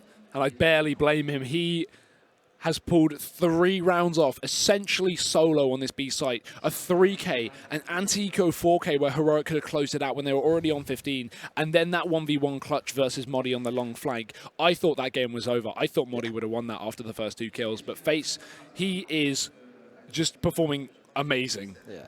Just no other words. Usually these third place deciders are not that interesting. You can say anything else than that about this game. Yeah. This is absolutely top level CS competition and top level entertainment. That's actually more what it is, like having a 15-15 in that second map that could potentially decide it. Hellraisers on the brink of this one. Heroic grinding it back on that starting CT side and then being put just straight back down And if they can run off the back of momentum, if they take this one flawlessly, surely there's no way Heroic take this map. They had a very strong first half, yes, on their CT side, but just momentum right now for Hellraisers is the name of the game. First time we've seen an A hit in a while. They need to make it work, and Modi will. 1 kill onto 0. It's Fates with a trade, and Angel in through the door. Every shot being hit, and every shot being missed for Heroic. There's 2 players left standing. Make that just 1. Angel, we talked about him not having the performance we would have liked into this second map. He steps up when it matters. Heroic need 1 round, I think, on this T side. If they get 1 round, I believe. If they don't, if this is a 3-0 for Hellraisers, it's pretty much done. My issue is with Heroic is almost every round we've seen in the last, say, 6, including this one as well, has been a fast spawn-based execute. They've never slowed things down. They've never gone for a wall of smokes on A, a proper execute on B, and that shows their tactical depth being very limited on this map. They don't have depth on cobblestone, and it's showing through. Hellraisers are exploiting it. Exactly. And that is incredibly on point right there, because that is the problem Heroic are dealing with right now. Yes, they have players that can open up bomb sites. Yes, they can do good executes. But right now, when you're limited and you're pressured both by the match itself and also by the fact that you don't have a big strat book on this map, then you will resort to fast spawn-based executes, because you feel like that's where you can get an advantage. That's where you can come back and say, okay, yes, we don't have a deep strat book, but we have good spawns for this one. So that's what we're going to do. But Fates is on point. Aim-wise, Hellraisers, I think, are 5% stronger than Heroic, maybe even 10%. So that's going to be a very hard job to do. Well, also, yeah, this addition of Fates is just proving to be so good for Hellraisers. Individually, they match up, I'd say, far more than 10% in this map so far, and especially in these latter few rounds. As Hellraisers take the first of OT, the first of potential many. Heroic, they do save the orb, so that's something at least, but no loss bonus. Not that it's built up at all. It doesn't ever happen in overtime. You only get a 3rd round bonus. That's if you lose the first 2 anyway. It's also the battle of the star opposite, because we do see Yuki as being the one man that's actually really stepping out of his comfort zone, really getting a lot of stuff done. Of course, yes, he's still with the orb, but he's doing a lot of stuff that he is not usually needed to do. He's on 29 frags, I think so far. Faces is on 27. So both of these orb players are showing to be the star players, and they're really stepping up in this game. Always nice to see the star player of a team stepping up when it needs. Smokes into B here for Heroic. They slow things down as they wrap back towards A, but no bait for Hellraisers. They are still committed with this site. Both Fates and Zero holding on as they sit towards the default, waiting for this push. This is a dangerous setup right now, because Zero, while he has a good angle towards mid, he's very exposed. Sitting towards the tree is better, because he can use that as cover from long if Fates misses his shot. Luckily, Heroic aren't bursting long. They're bursting mid. 3 players up. Fates first shot in. Zero misses, and Fates, he can't connect a second from the swap van. He waits for them to push up towards the ramp, but that just gives him headshot angles, which will favor Heroic. He's very, very open right now. Peeking again, and the bomb drop. Fates, oh, he hands another one off to Heroic. Even 3v2 and nothing found for this T side. What is going on, Risk? It's all onto Yugi. And he's taken out. He's executed by Dead Fox. Fates once more. 3 kills from him, proving to be the star that is needed for Hellraisers as they go up 2-0 here in the first half of OT. I said Heroic needed 1 on this T side. There's just now 1 chance left for them on this T side. The money's not going to be good. Of course, Yugi and Modi are going to be, yes, on full utility. Snappy's not going to have any utility. Nico's not going to have any utility. S-Attack is going to go for some utility, but he's only going to be on a Galil. So this is definitely not a good buy for Heroic. And you said 1 were needed on this T side for Heroic. They've so far shown none. This is their last chance and their worst buy out of all of them. As Hellraisers again ready for the B play, as Heroic will be throwing in. This is no change-up, Risk. This is just the same that Heroic have been running time after time. Eventually it will work, surely. Dead Fox pulls out his nade, but they don't punish him. How is he allowed to get a kill? Bomb dropped in the center of the site, but this is dead. Another entry for Heroic has been found, and now the bomb can be picked back up. Hellraiser still with utility. He's peeking way too early in that situation. He can just sit back and relax and wait for them to come in. But look at Angel. He's just hitting shots, but Yugi answering back. 3v2, but low HP on the T side. Why are they flashing through so confident for Hellraisers? But it could not work out. It might not work out. Fates grabs on with a nade, and Zero follows up. I was going to say, Hellraisers taking risks, but they damn well have reward. As Snappy's left to retrieve this, the bomb is still yet to be picked up. Heroic have not taken a single player off the plateau, apart from S-Tag. It's Hellraisers with a flawless CT side on this overtime. You could not say they don't deserve it. High risk, high reward, high confidence right now on Hellraisers. They are believing in this comeback, and that can be so hard to counter. When you sit in that chair, I've experienced it on lower levels. These players have experienced it on higher levels before. When you're leading a game 14, 15 rounds in, and the opponent just starts striking back, they get to OT, they just grind you out. You feel like there's nothing you can do. You feel like you hit an invisible wall, and that invisible wall is what Heroic are dealing with right now. You can even see the coach behind them. He's been the one to hype them up. Now he's sitting down. How can he do anything? There's nothing he can do right now. It's just up to themselves. It's a very real mental block. It's not even it's not even as much mental game as it is physical game. These guys don't have the depth on the T side right now. It's moving over to CT, so you can't count them out moving forward. But again, all it takes is one mistake, and then Hellraisers are back in. Exactly. They have to be perfect now. It's match point. It's third place point for Hellraisers that they could take in this tournament. This is such a shame for Heroic, but I can't say we didn't see it coming. But what a match it has been. Like, even though like I'm a Danish guy, I'm not even mad if Hellraisers take this. Yeah. What a way that they had grinded this back after such a great CT side to start this off for Heroic. Hellraisers, they show true resilience as they grind this one back all the way to OT, all the way through OT. But this is where Heroic starred in the first half with a 10-5 lead on their CT side. Of course, their terrorist half was extremely weak, as Hellraisers have proven, but this is their chance to pull things back. This is their chance to make another OT. Again, even if they get 3 rounds in a row and they bring this to another OT, it's just going to come down to be the same issue. Oh, yeah. It's just Hellraisers will be so much better on that CT side. Yeah. At least 1 round on that T side is needed as they push in now. Hellraiser, Snappy full flash position. They're going to take him out, and that's the advantage they need. Double Molotov goes into that position. Money's a bit flashed. It's going to get 1. Yeah, flashed out when he peeks in for more. 2 kills. Dead Fox dies. And sorry, finds one as Angel dies. Yugi on the back of the site. They have defense here. Heroic have the manpower. And now with the rotation in for Nico, they've got the crossfire. No need for Yugi to get aggressive. They need to get rid of Nico from this position. But if Dead Fox peeks out wide, he gets shot from the site. So still a hard one to crawl their way back in. But what are Heroic doing? They're getting aggressive. But it is working out. Ballsy play, and they'll find themselves 16. But that could have been a very, very dangerous push then for those 2 players. Nico down to 12 HP. Yugi taken down to 36 from the Molotov. So yes, you're right in saying that it could have been dangerous. It doesn't work out that way in the end this round. So Heroic live to fight another day. Hellraisers will go for that T-side up. That's going to be on fate since the Chinese crowd is energetic as we move into round number, well, what is this? Second round of the second half of OT. You could say round 5 as well. You could do the maths. I'm just going to say 5. Hellraisers. Like I'm very bad at it, but I like it. Never do it on stream risk. That's the rule. That's the rule. Nades up towards drop. No early control taken from Hellraisers. However, Plateau's a different story. S-Tag on the other side. This pick could go their way, but it was a pick last round for Hellraisers, and they still lost the round. This time they don't even get that. S-Tag starts things off, and Hellraisers a difficult beginning as they don't have a player close to trade Issa. Aggressive smoke being put in by S-Attack. That means that Dead Fox is going to be blocked off, and they can take even more aggressive positioning towards this B-plant. Yugi's on 33 frags right now. What a game he's had. The only thing that I'm seeing for Heroic that I want to change is that Nico's not making a difference. He's playing an average game, yes. He's not actually having a negative scoreline that's bad, like he did yesterday. But we need Nico to be more than average. He is one of those 2 star players on that team, and he needs to be more than just, let's say, 21-21. Uh-oh, the sneak up. Modi's holding the angle. He's ready for this one. As now they peek through, he'll find that kill. 2-man advantage taken, and he knows Dead Fox is there just off the back of that boost too. So info gain from Heroic. A flash out for Dead Fox and a peek, but it gets nowhere. Modi's doing it all himself as Heroic. They're dragging themselves to 17, whether Hellraisers like it or not.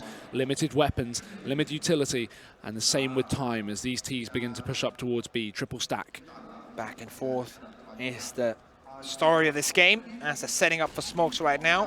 Highway and towards that connector, but that's not going to be the play. That's going to be a save. So trying to fake that they're going for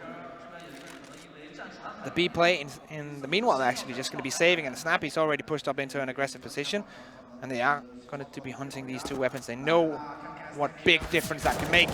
Snappy taken out by Zero. Are they going to push even more? Fights with a fight, and that's going to be S-Attack going down. So both weapons safe for the T-side. Pause called in. That's incredibly important as well. It doesn't matter. Heroic have unlimited money essentially as 1 round is all that's left, so they could have chased that till every single player died and still been able to full buy without any limitations. So it doesn't matter. I actually like the idea generally for Hellraisers there. So they throw those 2 smokes over to kind of make them rethink that they're not going to be saving. It will save them a bit of time, as it's only going to be 2 duels. They're going to have to win because of that time. Yeah, the issue was Snappy was already pushed up on A, so they knew it wouldn't be a fake, and also S-Tag was up on the plateau, so they could have checked if it was a B play. So they got the win pretty quickly. But it's those magical 5 seconds that will kind of decide if they get to take 2 duels or if they get to take 4 duels. Yeah, Hellraisers, they had a great first half of OT, but this is where it's falling apart. You can read the body language of Jonta there as well. He's just saying, relax, boys. Just relax. You have the individual qualities to do that. See him just putting his hands down. Just take it easy, boys. If we play our game, we're going to be able to do this. This is well, I was about to say risky buy, but it's not like they have a choice. So not the best buy for Hellraisers, though. Look at the smokes. Only 2 of them. 3, sorry, with this are included, but he's down on a CZ. A Galil for Dead Fox. Knowing utility is important, we'll have to limit his weaponry as a result. And Heroic, this could be it. This could be the full sweep. They could pull this one back, and that would be so impressive from these guys. We saw about how demotivated they looked, at least. Even the coach sitting down after the first half of overtime being flawless for Hellraisers, but now a different question. You can bet that he's going to be popping off if they take this one. It's not done yet. They need to continue to spur on. Hellraisers, another team that's going to be popping off. It was all about that 1T round. If they get that now, that means that they have won not only Cobblestone, but also this 3rd place decider. $5,000 over these 2 teams, all based off this round as well. As Hellraisers look to take 3rd place, it's Snappy sitting close on long. Blinded, but no push. Zero's still going to start to work his way through. Yugi's playing towards the back as well. He's done that before with the AWP, and the fact that Zero's throwing in these deep smoke shows that he's not aware Snappy's here. No noise has been made. Still pressure on B, and that's actually drawn the rotation. Moddy's moved from the connector back in through the door. If this kill comes through, this can make all the difference. Dead Fox dies, though. That's important, though, for Heroic, because now they won't be convinced by this fake play onto B. It's a trade, though, and Angel follows up on A. This is starting to look good for Hellraisers, but still they haven't worked out. Snappy's here. Fates, he sees a shadow, but it doesn't even matter. One more frag, and Hellraisers are only 2 kills away from taking this 3rd place in SLI League Shanghai Invitational. The retake is on, the bomb is down, and there's still 2 more to find. Nico pushes back in through the balcony. It's going to be S-Tag to follow through as well, right behind him. Toe-to-toe, heel-to-heel as Heroic push back into the bomb site. Close position from Zero, 1 kill, and he may do it. He does! Hellraisers, 19 rounds, they'll take your victory in 2 maps. A phenomenal comeback. What a masterful round from Hellraisers. In the back of a limited buy, they still make it work nonetheless. Heroic commiserations.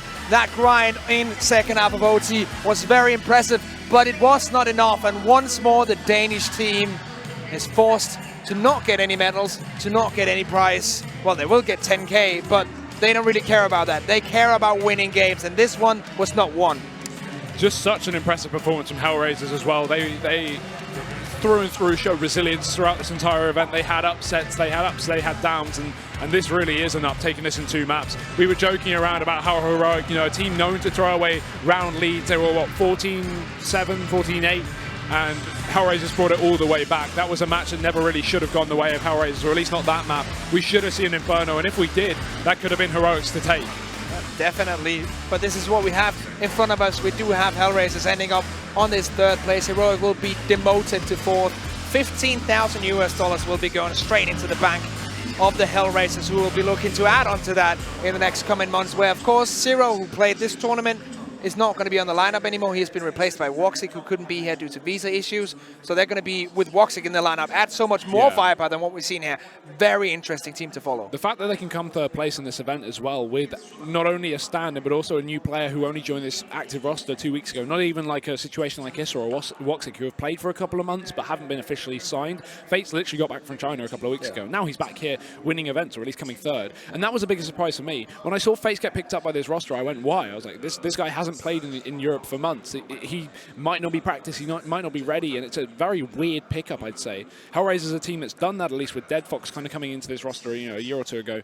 And the Fates pickup was so weird, but he's definitely proven his worth here and now in that final map. What a performance from him. So many rounds. He won it single-handedly. He is insane. And with that being said, I think that's going to be all for us. I'm going to give it to you, Hugo. You can throw it off because we're done for this tournament. Thank you guys for watching, and Farewell is yours. Yeah, well, thank you guys for for tuning in. We have got the grand final coming up later today. VP versus Renegades, a huge matchup. Will the Poles continue their dominance off the back of Epicenter? However, before that, we've got the desk. So Risk and I will say goodbye and hello to the analysts.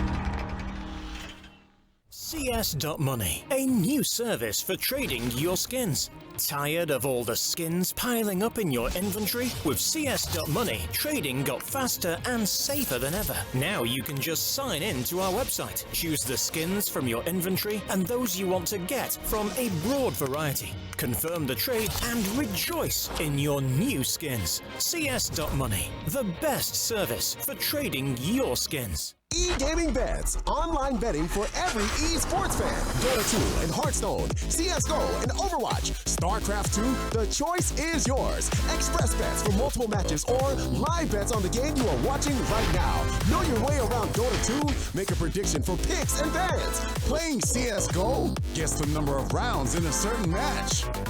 Daily quests for all participants and all the best choice of payment systems.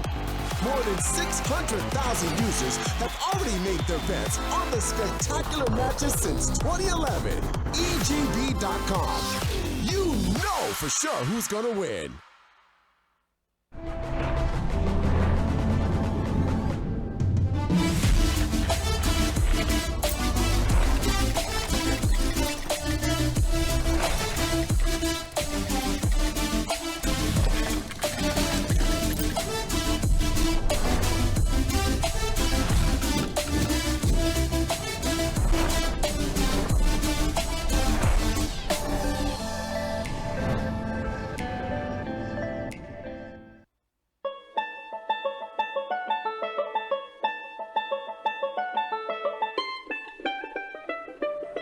Skins for CSGO. Boys, skins for CSGO. Skins for CSGO. Cheap and expensive. Exchange skins, boys. We have cheap, we have expensive. Come here, boys.